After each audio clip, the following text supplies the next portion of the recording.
दोस्तों, आज की वीडियो में हम आपके सामने एक ऐसा रहस्य उजागर करने जा रहे हैं जिसे सुनकर आप दंग रह जाएंगे।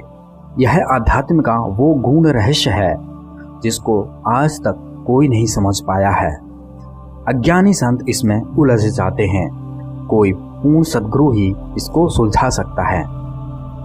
तो आइए जानते हैं सार शब्द सत शब्द की उत्पत्ति कैसे हुई। परमात्मा शब्द नहीं है, शब्द का रचयिता है। सभी ग्रंथ व सभी संत कहते हैं कि शब्द सृष्टि को रचने वाला है। शब्द ने ही सभी की उत्पत्ति की। बाबा नानक जी वाणी में कहते हैं, शब्दें धरती शब्दें आकाशा, शब्दें शब्द भया प्रकाशा, सकल सृष्टि शब्द के पाछे, नानक शब्दें खटखट आछे। वाणी कहती है शब्द ने धरती आकाश व सारी सृष्टि की उत्पत्ति की है। यही शब्द सभी के घटों में चलता है। ये बिल्कुल सही है, ये सत्य है। शब्द सबका आधार है, शब्द ही मुक्ति कराएगा, परंतु शब्द परमात्मा नहीं है। शब्द की उत्पत्ति परमात्मा जी ने अपने वचन द्वारा की है। शब्द में परमात्मा जी का वास है। अज्ञानी काल के दूत कहते हैं कि शुरू में शब्द था, शब्द ही परमात्मा है। कालदूत कहते हैं कि परमात्मा नहीं है, शब्द ही परमात्मा है, ये तुम्हारी आत्मा ही परमात्मा है। सदगुरु रामपाल जी महाराज जी ने अपने अमृत प्रवचनों में कई बार समझाया है कि शब्द की रचना परमात्मा ने अपने वचन द्वारा की है। सारी सृष्टि की रचना परमात्मा जी ने अपने वचन द्वारा की। परमात्मा जी शब्द के रचयिता हैं, ना कि शब्द परमात्मा है। वाणी कहती है, संतो कोई जन शब्द विचारा, शब्दें भेद आदि सतगुरु का परख ले टकसारा। शब्दें सुन सुन भेष धरत हैं, शब्दें कहे अनुरागी, सट दर्शन सब शब्द कहते हैं, शब्दें कहे वैरागी। शब्दें वेद पुराण कहते हैं, शब्दें शब्द ठहरावे, शब्दें मुनवर साध कहते हैं, भेद न कोई पावे। शब्दें ही से जग उपजाया, शब्दें करें पसारा, कहें कबीर जहाँ तें शब्द उपजो, ताको भेद न्यारा। यह वाणी कबीर पंथी शब्दावली पृष्ठ नंबर 811 पर है। कबीर साहब जी इस वाणी में समझा रहे हैं, सभी गुरु संत पंत व ग्रंथ शब्द की महिमा करते हैं, परंतु शब्द का भेद नहीं पाया। शब्द क्या है? जिस शब्द ने संसार की उत्पत्ति की, अर्थात सब कुछ बनाया है, वह शब्द कहाँ से उत्पन्न हुआ, इसकी जानकारी किसी को नहीं है। शब्द की उत्पत्ति का भेद न्यारा है। शब्द की रचना कैसे हुई, इसकी जानकारी की वाणियां कबीर साहब जी ने अलग से बोली हैं। इसका खुलासा सदगुरु रामपाल जी महाराज जी ने अपने प्रवचनों में बड़े ही विस्तार से बताया है। देखिए दूसरा प्रमाण, सार शब्द साहिब का न्यारा, सोई शब्द कहे गुरु उजारा। सार शब्द काल नहीं पाई, तीन देव की कौन चलाई। कबीर सागर ज्ञान बोध पृष्ठ नंबर 35। यह वाणी कहती है कि परमात्मा जी का सार शब्द अलग है। इसका ज्ञान काल निरंजन को भी नहीं है। तीनों देवताओं को ज्ञान कहाँ से होगा। इसका भाव है, सार शब्द परमात्मा नहीं है। सार शब्द अलग है, परमात्मा जी अलग हैं। परमात्मा जी ने अपने मुख कमल से शब्द की उत्पत्ति की है। अब तीसरा प्रमाण देखिए कि शब्द अलग है, परमात्मा अलग है। वाणी है, संतो वह घर ऐसा जाना, जहवा है पुरुष ठिकाना। जब कछु रचना ताही धनी का, आदन अंत पसारा। रूप रेखा न वरण आवरण, तब की समझ विचारा। इच्छा एक भई समरत सो, ताका सब मंडाना। फिर नहीं साहब इच्छा आए, इच्छा यहाँ लुकाना। इच्छा ते शब्द सुरति नौतम भय, इनके कुंभ बनाया। कुंभे उपजे कुंभे विन से, इच्छा आवे जाया। वे वाणी कहती है, तब नर चाहे बाहर भीतर, नक से के इच्छा खेला। इच्छा भेद लखे जो कोई, पावे पुरुष सुहेला। ज्यों जब त्यों अब ही है संतो, समझ जुगत सो पावे। कहें कबीर शब्द ते न्यारा, इस भिद पुरुष रहावे। इस वाणी में स्पष्ट हो गया है, ये वाणी कबीर पंथी शब्दावली पृष्ठ 772 पर है। इस वाणी में कबीर साहब जी बता रहे हैं कि पहले अमरलोक में परमात्मा जी अकेले थे। उस समय कोई रचना नहीं थी। परमात्मा जी की इच्छा हुई कि सृष्टि की रचना की जाए। इच्छा से साहेब ने शब्द सुरति आदि की उत्पत्ति की। सारी रचना रचकर अपने अमरलोक में रहते हैं। भाव है, परमात्मा शब्द से अलग है। वाणी कहती है, कहें कबीर शब्द ते न्यारा, इस विद पुरुष रहावे। इन सभी प्रमाणों से सिद्ध हो गया है कि परमात्मा शब्द से अलग है तथा शब्द को उत्पन्न करने वाला है। बोध सागर की कुछ वाणियां हैं। धर्मदास जी कहते हैं, धर्मदास वचन है, धर्मदास कहे सुनो गुसाई, इन बातन वनवे की नाई। केहू संशय वे एक ठोरी, तुम्हें हते के है कोई औरी। सत्य सत्य अब मोह पह कहिए, संशय रहे तो सोई पद लइए। त्रयी वाचा ले पूछी साई, साधु संत तुम आप गुसाई। सतगुरु जी कहते हैं, कहें कबीर सुनहु धर्मदासा, सकल भेद में किया प्रकाशा। जो प्रतीत हो मन मह तोरा, भव को मेट शरण रहो मोरा। धर्मदास छोड़ो सब माया, अस्थिर अमर अखंडित काया। भक्ति मुक्ति उपजी दे जासों, प्रेम ही लग्न लगावे तासों। अब मैं तेही लखाऊं जागा, छठे जन्म मरण को धागा। जन्म मरण है अति दुख भारी, तासो तुमको लहूं उबारी। अब आपा को थापे नाही, देख ले हो तुम बाहर माही। साखी है अब तो ये भेद बताऊं मैं, निर्मल ठौर नियार। सर्व परे सब ऊपर ही, देखो वहां आकार। चौपाई कहती है, पुरुष कहो तो पुरुष नाही, पुरुष हुआ आपा भूमाही। शब्द कहो तो शब्द ही नाही, शब्द होए माया के छाही। दो विन हो नहीं अधर आवाजा, कहो कहा यह काज अकाजा। अमृत सागर वार न पारा, नहीं जानो कैतिक विस्तारा। तामे अधर भवन एक जागा, अक्षय नाम अक्षर एक लागा।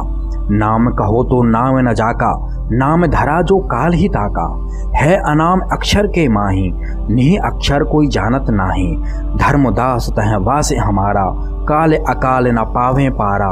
ताकि भक्ति करे जो कोई, भव तह झूठे जन्म न हुई। पृष्ठ नंबर 870 भवतारण बोध में है ये।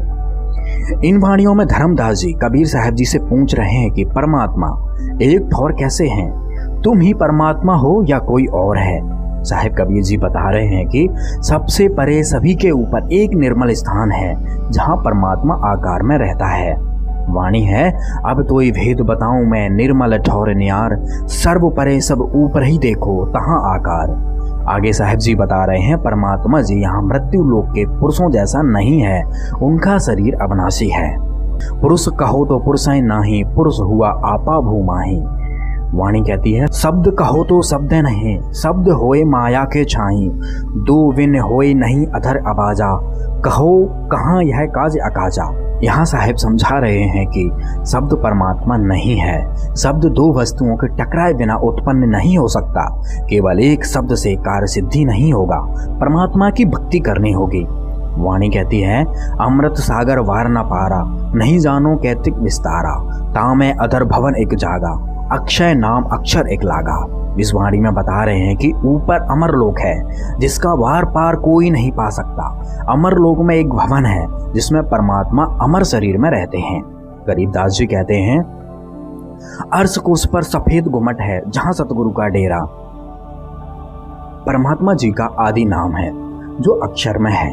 उस नाम को छोड़कर यदि कोई और नाम से जाप करोगे तो काल में ही रह जाओगे। एक दूसरी वाणी में साहिब जी बता रहे हैं कि है नहीं शब्द शब्द से कहो, ज्ञानी होय सो पद लहेओ। परमात्मा जी नहीं शब्द हैं, परंतु शब्द से मिलेंगे। इन सभी प्रमाणों से सिद्ध हो गया है कि शब्द परमात्मा नहीं है।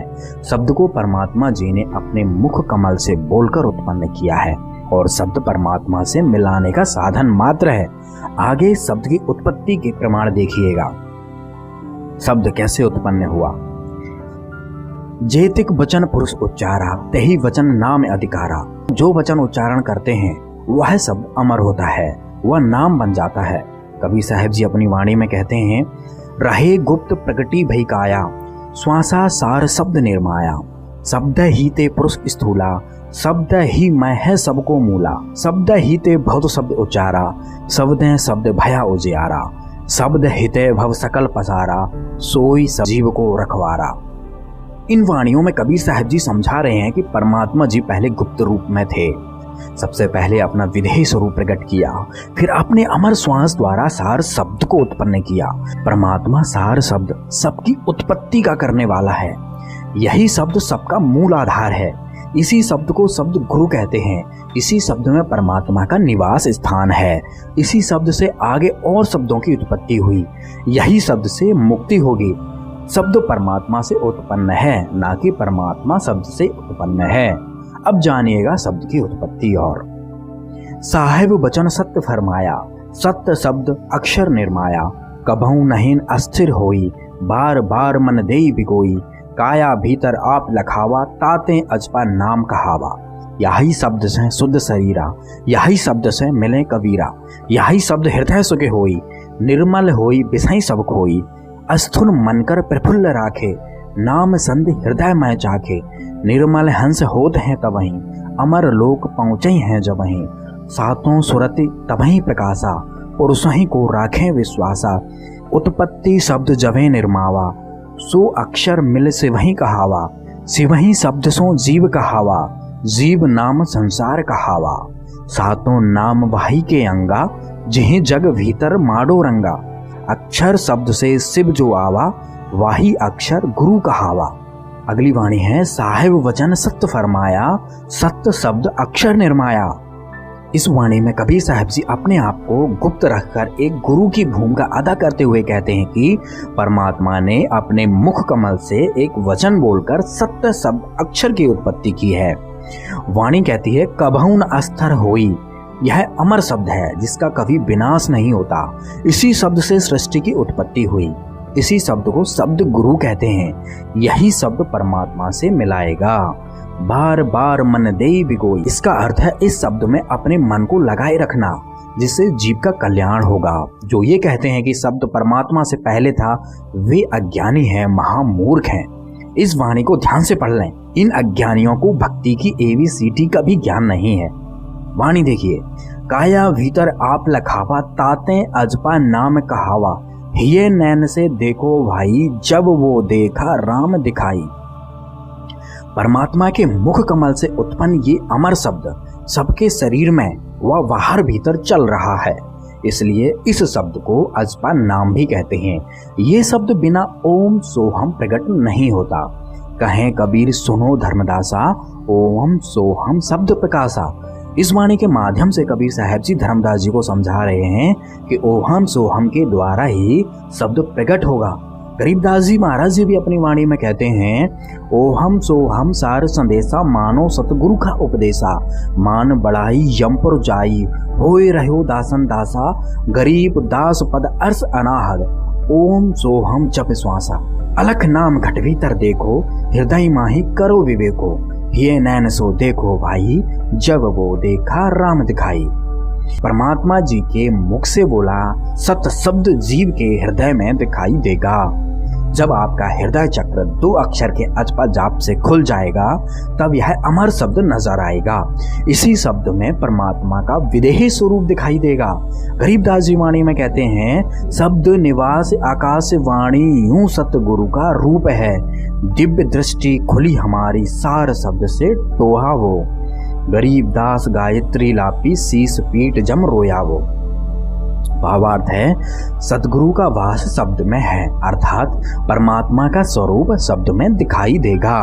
जिस सार शब्द को परमात्मा जी ने वचन के द्वारा प्रकट किया है, गरीबदास जी वाणी में समझा रहे हैं, दिव्य दृष्टि खुलने के बाद सार शब्द की ताकत से परमात्मा का स्वरूप दिखाई देगा, अर्थात परमात्मा का साक्षात्कार होगा। ये अज्ञानी काल के दूत कहते हैं, सार शब्द केवल धुन होती है और यही धुन परमात्मा है, और ये धुन सिर के ऊपर चमड़ी के साथ बिल्कुल ऊपर बज रही है। कभी ये कहते हैं कि ये धुन सिर के ऊपर दाईं ओर बज रही है, जबकि कबीर साहब जी कहते हैं, अलख नाम घट भीतर देखो, हृदय माही करू विवेको। घट घट राम बसे हैं भाई, बिन ज्ञान ना देत दिखाई। अलख नाम भीतर दिखाई देगा। जब हृदय चक्र खुल जाएगा, अर्थात सार शब्द दिखाई देता है, सार शब्द में परमात्मा दिखाई देंगे। आप खुद अंदाजा लगाओ कि यह कितने महाअज्ञानी हैं जो कहते हैं ऊपर केवल शब्द है, कोई लोक नहीं है, कोई परमात्मा नहीं है, केवल एक धुन है जो अखंड बज रही है। यही धुन तुम्हारी आत्मा है, तुम्हारी निज रूप है। 2 अक्षर ओम सोहम वह सार नाम के अजपा जाप से सत शब्द व धुन प्रकट होती है। अनंत कोटि ब्रह्मांड है और इनमें अनंत कोटि धुन बज रही हैं। सार शब्द धुन अलग होती है, जिसको सुनने से पाप कर्म कट जाते हैं, आत्मा निर्मल होती है। और जब यह धुन सुनाई देने लग जाए, तब आप समझ लेना कि आप सतलोक के नजदीक पहुंच गए हैं। यही शब्द से शुद्ध शरीरा, यही शब्द से मिले कबीरा। जिस शब्द को परमात्मा जी ने प्रकट किया, इसी शब्द से कबीर परमेश्वर मिलेंगे। वाणी कहती है, यही शब्द हृदय सुख होई, निर्मल ही हुई विषही सब खोई। निर्मल हंस होते हैं तभी अमर लोक पहुंचे जब ही। इस शब्द से हृदय को खुशी होगी, आत्मा निर्मल और शुद्ध हो जाएगी। निर्मल हंस होते हैं तभी अमरलोक पहुंचते हैं। जब आत्मा शुद्ध हो जाएगी उसके बाद वह अमरलोक चली जाएगी। यही शब्द से शुद्ध शरीरा, यही शब्द से मिले कबीरा। उपरोक्त वाणियों से प्रमाणित हो गया है कि शब्द परमात्मा नहीं है, शब्द को परमात्मा ने उत्पन्न किया है और परमात्मा जी अपने अमरलोक में रहते हैं। कालदूत कहते हैं कि शब्द ही परमात्मा है, ऊपर कोई लोक नहीं है, ना ही परमात्मा का कोई अमर शरीर है। प्रमाणों को देखकर आप फैसला करें कौन झूठ बोल रहा है, कौन सत्य बोल रहा है। आज पढ़ा लिखा समाज है, किसी को भी भ्रमित नहीं किया जा सकता। जो लोग परमात्मा कबीर साहब जी के वाणियों के अर्थ के अनर्थ करके लोगों के सामने रखते हैं या रखवाते हैं तथा दूसरों को भ्रमित करते हैं, ऐसे अज्ञानियों व चतुर प्राणियों को 84 लाख योनियों में भी बहुत दुख कष्ट भरी यातनाएं झेलनी पड़ती हैं। तथा ये जो जीव ऐसे अभिमानी, चतुर, लालची, अज्ञानी के कहने अनुसार प्रभावित होकर भक्ति करते हैं, वे भी उसी प्रकार से 84 लाख योनियों में महाकष्ट के भागी बनते हैं। परमेश्वर की वाणी है, सतगुरु पुरुष कबीर हैं, चारों युग परवान, झूठे गुरुआ मर गए, हो गए भूत निशान। कबीर वेद पढ़े पर भेद न जाने, वांचे पुराण 18, जड़ को अंधे पान खिलावे, भूल गए सिरजनहारा। जान बूझ साची तजे, करे झूठ से नेह, ताकि संगत हे प्रभु स्वप्न में भी न देह। बिन सतगुरु पावे नहीं, खालिक के खोज विचार, 84 जग जात है, चिंतत नाही सार। झूठे गुरु के आसरे कदे न उतरे जीव, सच्चा पुरुष कबीर है, आदि परम गुरु पीव। चातुर प्राणी चोर है, मुद मुगद है ठोट, संतों के नहीं काम के, इनको दो गल जोट। सभी भक्त आत्माओं से निवेदन है कि काल के दूतों से सावधान रहें, अपने सदगुरु रामपाल जी महाराज जी में पूर्ण विश्वास रखें। आज के दिन विश्व में कोई भी संत रामपाल जी महाराज जी के ज्ञान के आगे टिक नहीं सकता। धन्यवाद।